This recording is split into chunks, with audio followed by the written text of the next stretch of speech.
अपनी 4 सूत्री मांगों को लेकर बिहार राज्य व्यवहार न्यायालय के कर्मचारी संघ के आह्वान पर कर्मचारियों द्वारा आज से अनिश्चितकालीन कलम बंद हड़ताल प्रारंभ किया गया है। आपको बता दें, इसे लेकर न्यायालय के कर्मचारी ने न्यायालय के काम को पूरी तरह बाधित कर दिया है। कर्मचारियों ने बताया कि वर्षों से उनके साथ भेदभाव सरकार अपना रही है। कोर्ट के कर्मचारियों ने अपनी मांग को बताते हुए कहा कि क्लर्क के पद पर उनकी बहाली होती है और उसी पद पर ही उनकी सेवा निवृत्त हो जाती है। उन्होंने कहा कि सरकार के हर विभाग में प्रमोशन होता है, लेकिन व्यवहार न्यायालय के किरानी की प्रमोशन नहीं होती है।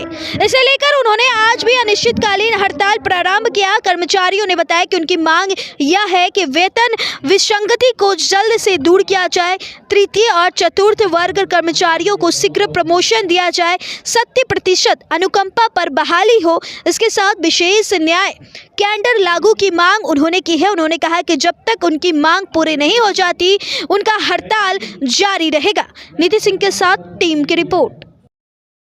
स्ट्राइक पर नहीं है, अधिवक्ता लोग भी स्ट्राइक पर नहीं है। कर्मचारी जो है, न्यायालय के कर्मचारी लोग अपनी मांगों को लेकर स्ट्राइक पर हैं और उनकी मांग जो है वो जायज़ मांग है। उन्होंने मांग अपना रखा है कि हम लोग को किरानी के पद पर बहाली होता है और किरानी के पद से हम लोग रिटायर कर सकते हैं और हर विभाग के लोगों को प्रमोशन मिलता है, हम लोग को प्रमोशन नहीं दिया जा रहा है, वेतन में बढ़ोतरी नहीं हो रहा है।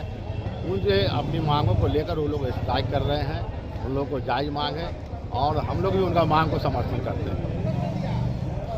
मांग कुछ नहीं है, ये हमारी मजबूरी, जो हमारा जायज़ हक है वो जायज़ हक सरकार नहीं दे रही है, हमारे साथ सौतेला व्यवहार कर रही है। क्योंकि 1999 में जब फिटमेंट अपीलेट कमेटी तत्कालीन जस्टिस आफ्ताब आलम की कमेटी द्वारा जो एक रिकमेंडेशन दिया था, जिसमें तत्कालीन मुख्यमंत्री, चीफ सेक्रेटरी, एम्प्लॉय एसोसिएशन उसके सिग्नेटरी थे और जो कि माननीय उच्च न्यायालय द्वारा वो बाइंडिंग है गवर्नमेंट पे कि उसको उसकी मांग को मानना है, उसको भी सरकार मानने से इनकार कर रही है। उसमें दिया हुआ है कि स्नातक योग्यता धारक अगर बिहार में कोई पद जो 1999 में थे वो पद आज भी हैं, तो उनका वेतन जो है वो कम से कम उस टाइम के हिसाब से 5000 का स्केल होना चाहिए, जिसको गवर्नमेंट नहीं मान रही है। माननीय सर्वोच्च न्यायालय के द्वारा कई बार डायरेक्शन दिया गया है कि आप इनके चीज़ों को अनुपालन कीजिए। माननीय उच्च न्यायालय द्वारा न्यायिक आदेश पारित किया गया 1997 में कि इनका वेतन सचिवालय सहायक के समतुल्य कर दिया जाए, परंतु हर बार हर तरह से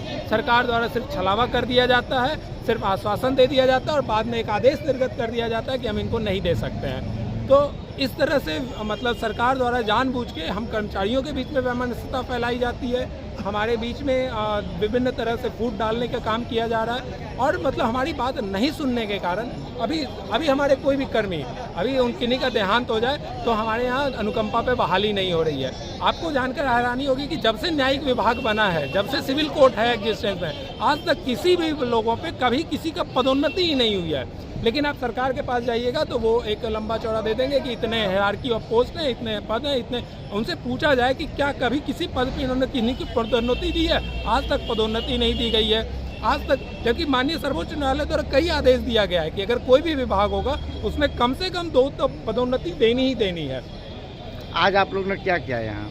आज हम लोग क्या कहते हैं, सरकार के इसी जुल्म और दमनकारी नीति के विरोध में आज से हम लोग अनिश्चितकालीन तौर पे शांतिपूर्वक व्यवहार न्यायालय के कार्य से अलग हैं। हमारा व्यवहार न्यायालय में हम कोई भी कार्य नहीं कर रहे हैं और हम लोग सरकार के खिलाफ प्रदर्शन कर रहे हैं। आप अपना परिचय दे दीजिए। जी, मेरा नाम सत्यार्थ सिंह है, मैं महासचिव हूँ बिहार राज्य व्यवहार न्यायालय कर्मचारी संघ का।